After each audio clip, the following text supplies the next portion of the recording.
ও ভাই সব তোমরা কেমন আছো? আজকে ভিডিওতে একেবারে জমজমা। আজকে আমরা কথা বলবো এআই এর দুইটা দানব নিয়ে, চ্যাটজিপিটি আর ডিসপিটি। কোনটা কেমন? এই দুইটা কিন্তু একই কাজ করে, আমাদের প্রশ্নের উত্তর দেয়, লেখালেখির কাম করে, হিসাব নিকাশ সব পারে, কিন্তু কোনটা বুদ্ধিমান, কোনটা বেশি কাজের, সেইটা জানার লইটা বসো এই ভিডিওতে। চ্যাটজিপিটি ভাই তো একেবারে পুরনো খেলোয়াড়, ওপেন এআই বানাইছে, সব দিক দিয়ে স্মার্ট, বাংলাও ভালো পারে, বোঝেও বেশি, যে কোনো লেখা, ডিজাইন, আইডিয়া, এমনকি গল্প কবিতাও লিখতে পারে। ডিপসপিক্স আবার নতুন আসে চীনের বানানো, এও প্রশ্নের উত্তর দেয়, কিন্তু অনেক সময় গড়বড় করে ফেলে, বাংলায় একটু কাঁচা, ইংরেজি তো মোটামুটি। এদিকে চ্যাটজিপিটি এর অভিজ্ঞতা বেশি, আর ডিপসপিক এখনো শেখার পর্যায়ে। চ্যাটজিপিটি এর ডাটা বিশাল, তাই বেশি স্মার্ট, কিন্তু ডিসপিক মাঝে মধ্যে ভালো অপশন দিতে পারে। তো ভাই সব, চ্যাটজিপিটি পুরোনো খেলোয়াড়, ডিসপিক নতুন,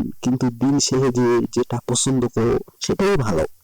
তোমরা কোনটা বেশি ভালো মনে করো কমেন্ট করিয়া জানাও, আর সাবস্ক্রাইব করতে ভুলবো না।